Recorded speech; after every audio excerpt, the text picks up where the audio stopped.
Hello everyone, welcome to Venus group of commerce. आज हम लोग पढ़ने वाले हैं स्टाफिंग के बारे में।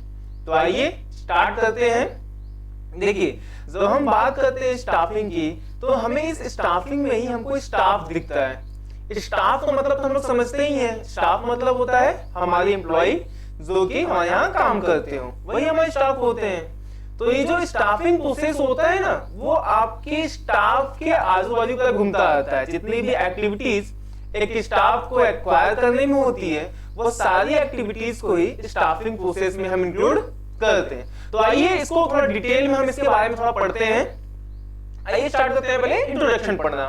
क्या कह रहा है कि the success of any organization does not depend upon the physical और financial resources, but it depends upon the utilization of these resources by human resource। कहने का सिंपल सा मतलब है कि आपके पास आपके ऑर्गेनाइजेशंस में चाहे जितने भी फिजिकल और फाइनेंशियल रिसोर्सेस हो, बट जब तक कि ह्यूमन रिसोर्स वहां पे एफिशिएंट नहीं होगा, इफेक्टिव नहीं होगा, आपके फिजिकल एंड फाइनेंशियल रिसोर्सेस धरे के धरे रह जाते हैं। तो आगे क्या है कि through hardworking efficient people are the most important assets of the organization. The key of success of any organization is right person at the right job position. Staffing function is concerned with the bringing right and the efficient people in the organization। देखिए, एक अब आपने देखी movie भी देखी होगी, एक VIP 2 करके मूवी आई थी धनुष की। तो उसमें ऐसे कुछ हुआ था ना कि काजोल ने क्या किया था कि उसकी पूरी एक कंपनी को खरीद लिया था। बट जब धनुष कंपनी छोड़ के जा रहा था तो उसके स्टाफ भी जो है ना उसके पीछे पीछे चले आए थे। तो उस समय काजोल ने उसे कहा था, भी धनुष से कहा था कि भैया हमने आपकी सारी कंपनी को तो खरीद लिया है, तो अब तो कुछ रहे नहीं है। लेकिन धनुष ने से उस समय एक बात कही थी कि हमारी जो कंपनी थी वो जो बिल्डिंग है, केवल उस बिल्डिंग की वजह से हमारी कंपनी नहीं है, हमारी कंपनी है हमारे स्टाफ की वजह से, जो कि आज भी हमारे साथ है। तो किसी भी कंपनी के सक्सेसफुल होने के लिए सबसे इंपॉर्टेंट जो होता है वो उसका स्टाफ ही होता है। तो यही चीजें हमारे इंट्रोडक्शन में बताई गई हैं। अब आइए स्टार्ट करते हैं इसकी मीनिंग को, क्या होता है एक्चुअल में स्टाफिंग। तो आप चाहो तो एक लाइन में लिख सकते हो, staffing involves finding the right person for the right job, having the right qualification, doing the right job at the right time. देखिए, बार बार यहाँ पे राइट वर्ड का यूज किया गया है।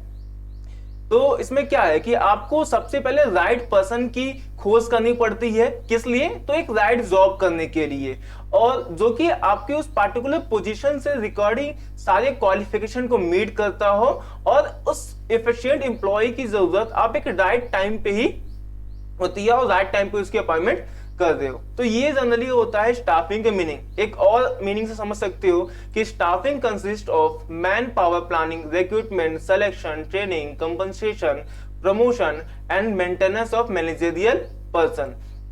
देखो, आप मैन पावर क्या होता है? मैन पावर का मतलब होता है हम उस ग्रुप ऑफ पर्सन की बात करते हैं जिनकी रिक्वायरमेंट हमारे ऑर्गेनाइजेशन में काम को एग्जीक्यूट करने के लिए होती है। तो इन्हीं मैन पावर से रिलेटेड जो भी प्लानिंग होती है, जो भी रिक्रूटमेंट प्रोसेस होती है, जो सिलेक्शन प्रोसेस होती है, उनको ही ट्रेनिंग प्रोवाइड करना, उनका कंपनसेशन मतलब उनकी सैलरी कितनी हो, और उसके प्रमोशन एक्टिविटीज की उनको प्रमोशन कब देना है, कैसे देना है, और इवन ऑल अदर एक्टिविटीज जो कि हमारे स्टाफ से रिलेटेड होती हैं, ये सारी एक्टिविटीज मिलके ही स्टाफिंग प्रोसेस को कंप्लीट करती है।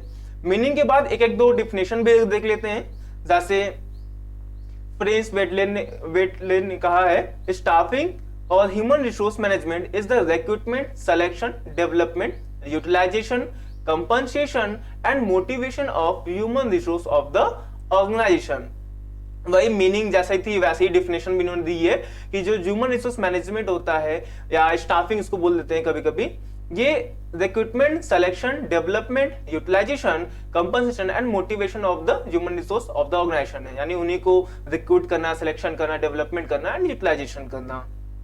ठीक है, तो होप आपको ये सारे टॉपिक्स जो होंगे वो क्लियर हो गए होंगे। इन शॉर्ट में हम देख लेते हैं कि स्टाफिंग में क्या क्या चीजें इंक्लूड होती हैं। तो देखिए क्या बोल रहा है कि staffing related to human element और कंपोनेंट ऑफ द ऑर्गेनाइजेशन। ये जो स्टाफिंग फंक्शंस होता है वो जनरली ह्यूमन एलिमेंट है, यानी ह्यूमंस, हमारे यहाँ के जो स्टाफ काम करते हैं ये इससे रिलेटेड होता है। आगे function which make sure your assets work out and come back next day happily and satisfy. ये जो स्टाफिंग प्रोसेस होता है इसमें हमारे जो एसेट्स मतलब यहाँ पे एम्प्लॉय को बात किया गया है कि एम्प्लॉय जो होते हैं जो आपके यहाँ आगे काम करते हैं ये उससे रिलेटेड होता है। Then after generic function of management, ये जो मैनेजमेंट है वो एक जनरल फंक्शन होता है, जैसे अदर फंक्शंस होते हैं planning, organizing, directing and controlling, वैसे एक जनरल फंक्शन होता है स्टाफिंग मैनेजमेंट का। आगे assess the number and type of employ of the organization will required in the near future. देखिए ये जो स्टाफिंग प्रोसेस होता है वो आपके ऑर्गेनाइजेशन में कितने एम्प्लॉय की जरूरत होती है और इन सब के बारे में भी पता लगाने का काम करता है। और स्टाफिंग एक्चुअली में है क्या, तो right person at the right job, ये राइट पर्सन को राइट जॉब पे असाइन करने का जो प्रोसेस होता है वही स्टाफिंग होती है। तो इतनी बातें में आप लोग सारी चीजें क्लियर हो गई होंगी। तो आइए अब स्टार्ट करते हैं इसके कुछ इंपॉर्टेंस के बारे में कि हमारे ऑर्गेनाइजेशन के लिए स्टाफिंग प्रोसेस क्यों इतना ज्यादा इंपॉर्टेंट है। देखिए efficient staff can help to attain number one position in the market and inefficient staff can bring you down in the market। ये जो efficient staff होता है वो मार्केट में आपको नंबर वन पोजीशन गेन करने में बहुत ही ज्यादा हेल्प प्रोवाइड करता है, और वहीं पे अगर आपके यहाँ इनएफिशिएंट स्टाफ है तो आपके मार्केट जो पोजीशन है उसको और डाउन करने का काम करते हैं। तो आपके ऑर्गेनाइजेशन की जो ओवरऑल परफॉर्मेंस होती है वो आपके एम्प्लॉइयों के ऊपर ही डिपेंड करती है। तो इससे आप समझ रहे होंगे कि एम्प्लॉइज जो होते हैं या स्टाफिंग प्रोसेस होता है वो हमारे बिजनेस के लिए कितना ज्यादा इंपॉर्टेंट होता है। तो स्टेप बाय स्टेप देखते हैं कौन कौन से इंपॉर्टेंस बताए गए हैं। पहला इंपॉर्टेंस बोला गया है filling the roles by obtaining component personnel, यानी कि आपके ऑर्गेनाइजेशन में स्टाफिंग प्रोसेस के थ्रू हम एक कंपिटेंट एम्प्लॉय की अपॉइंटमेंट कर सकते हैं जो कि आपके यहाँ आकर के आपके जो भी काम है उनको बहुत ही इफेक्टिवली एंड एफिशिएंट मैनर में परफॉर्म कर सकता है। थोड़ा पढ़ भी लेते हैं क्या लिखा है अंदर कि staffing function is needed to fill the job position. There will be no use of job position unless and until these are occupied by employees, and it is through staffing function only that employees are appointed to fill the vacant job। यानी staffing process के through ही आप अपने organisations में काम करने के लिए एम्प्लॉयज की अपॉइंटमेंट करते हो। तो ये आप स्टाफिंग प्रोसेस आपके बिजनेस के लिए भी बहुत इंपॉर्टेंट होता है। आगे स्टाफिंग प्रोसेस इसलिए भी इंपॉर्टेंट है क्योंकि आप चाहते हो कि आपके ऑर्गेनाइजेशन में राइट पर्सन राइट जॉब पे हो। अगर कोई एक एम्प्लॉय है उसको टाइपिंग का काम बहुत अच्छा लगता है, टाइपिंग में उसका बहुत ज्यादा इंटरेस्ट है, लेकिन आपने उसको कुछ ऐसा काम दे दिया है जिसमें कि टाइपिंग होती ही ना हो या जैसे हैंड रिटन वर्क होते हो, तो वो काम को उतना एफिशिएंट तरीके से नहीं कर पाएगा क्योंकि उसका इंटरेस्ट जो है ना वो टाइपिंग में है। और वहीं पे अगर कोई ऐसा एम्प्लॉय है जिसको हैंड रिटन वर्क करना बहुत अच्छा लगता है और आपने उसको टाइपिंग का काम दे दिया है तो भी वो अच्छे से वो परफॉर्म नहीं कर पाएगा। तो इसलिए स्टाफिंग प्रोसेस बहुत इंपॉर्टेंट होती है जिससे कि हम राइट पर्सन को राइट जॉब असाइन कर सकें। आगे बढ़ते हैं। तो ग्रोथ ऑफ द इंटरप्राइज, यानी जो कंपनी होती, जो इंटरप्राइज होती है, अगर उसकी ग्रोथ आप चाहते हो तो सबसे पहले जो स्टाफ होते हैं उनके बारे में सोचना पड़ेगा। एक एफिशिएंट स्टाफ ही होता है जो कि किसी कंपनी को बनाने और किसी कंपनी को बिगाड़ने का काम करते हैं। तो ऑर्गेनाइजेशन की ग्रोथ के पॉइंट ऑफ व्यू से भी स्टाफिंग प्रोसेस बहुत ही इंपॉर्टेंट होता है। देन आफ्टर क्या है, optimum utilization of human resource. देखिए through manpower planning and job analysis we can find out the number of employees and type of employees required in the organization, so there are no chance of overmanning and shortage of underutilized of personnel।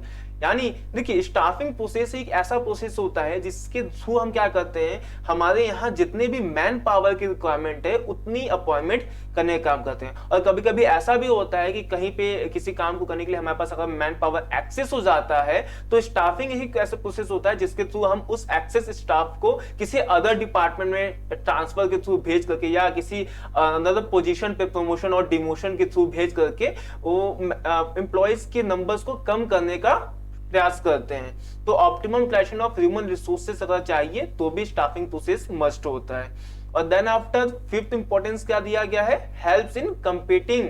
यानी देखिए आज के समय में आज का जो market है वो फुल्ली कट थ्रोट कंपटीशन है। आज समय में अगर कोई भी कंपनी अपने कॉम्पिटिटर को देखते हुए नहीं चलेगी तो वो कहीं ना कहीं उसका कॉम्पिटिटर उससे आगे निकल जाएगा और वो पीछे ही रह जाएंगे। तो इसलिए अपने कॉम्पिटिटर्स पे भी ध्यान रखना पड़ता है और उनसे आगे निकलने का ट्राई किया जाता है। तो अगर आपके यहाँ एफिशिएंट एम्प्लॉय हैं तो आपके जो कॉम्पिटिटर्स हैं वो आपको compete नहीं कर पाएंगे और अदरवाइज आप कहीं मार्केट में पीछे रह जाओगे। तो यानी कंपटीशन को मीट करना है तो भी हमें एम्प्लॉयज की जरूरत पड़ेगी। तो होप आपको ये सारी चीजें थोड़ा सा क्लियर हो गई होगी। एक बार हम फिर से रिवाइज कर देते हैं कि यहाँ पे 5 इंपॉर्टेंस बताए गए हैं। पहला क्या है, filling the roles by obtaining component personnel, यानी आप अपने यहाँ के जितने भी पोस्ट होते हैं उनको आप फिल करते हो through the staffing process. Then after staffing process के थ्रू ही आप राइट पर्सन को राइट जॉब असाइन करते हो। और स्टाफिंग प्रोसेस होती है वो आपके ग्रोथ के लिए बहुत इंपॉर्टेंट होती है। देन आफ्टर इसके थ्रू आप अपने जो फिजिकल रिसोर्सेज होते हैं, जो ह्यूमन रिसोर्सेज होते हैं उसको इफेक्टिवली यूटिलाइज करते हो। और कंपटीशन करने में जो आपके कॉम्पिटिटर्स होते हैं उनसे कंपीट करने में भी स्टाफिंग बहुत ही हेल्पफुल होती है। एंड कुछ इंपॉर्टेंस और बताए गए हैं उसको भी क्लियर कर लेते हैं, जैसे improve job satisfaction and moral of the employees. क्योंकि स्टाफिंग प्रोसेस में जब आप अपॉइंटमेंट करते हो एम्प्लॉय की तो उनको अच्छे खासे ट्रेनिंग फैसिलिटी प्रोवाइड करते हो, प्रमोशन प्रोवाइड करते हो, अच्छा खासा कंपनसेशन प्रोवाइड करते हो। तो ये सारी जो एक्टिविटीज होती है वो भी स्टाफिंग के अंदर इंक्लूड होती है। तो अगर आप ये सारी फैसिलिटी प्रोवाइड कर रहे हो, ट्रेनिंग कर रहे हो, प्रमोशन कर रहे हो, अच्छा खासा कंपनसेशन अपने एम्प्लॉयज को प्रोवाइड कर रहे हो, तो इससे क्या होता है, जॉब सेटिस्फेक्शन भी आता है। जो आपके एम्प्लॉय जॉब सेटिस्फाई होते हैं और उनका मोराल भी बूस्टअप होता है। और अगर एक बार मोराल बूस्टअप हो गया तो वो एम्प्लॉय बहुत अच्छे तरीके से आपके ऑर्गेनाइजेशन के लिए काम करते हैं। देन आफ्टर 7th की बात करते हैं तो key to effectiveness of the other function.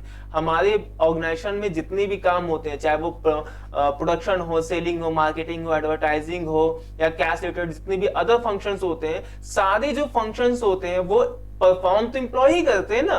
तो अगर एम्प्लॉय सही नहीं होगा तो सारे फंक्शन भी सही नहीं हो पाएंगे। इसीलिए बोला गया यहाँ पे key to effectiveness of the other function, यानी अगर अदर फंक्शन को अच्छे से परफॉर्म करवाना है तो उसका जो सबसे बेस होता है वो बेस स्टाफिंग प्रोसेस ही है। क्योंकि अगर का बेस सही नहीं होगा तो आगे जो भी बिल्डिंग बनाओगे वो सही नहीं बन पाएगी। इसलिए स्टाफिंग प्रोसेस जो होता है वो बहुत ही इंपॉर्टेंट होता है क्योंकि ये की होती है effectiveness of the other function की। तो होप आपको ये सारी चीजें क्लियर हो गई होंगी। इंपॉर्टेंस आज हम लोग का खत्म हो गया है। अगर इससे रिलेटेड कोई भी क्वेश्चन आपके माइंड में हो तो नीचे कमेंट सेक्शन में आप पूछ सकते हो। आज के लिए इतना ही। Have a nice day.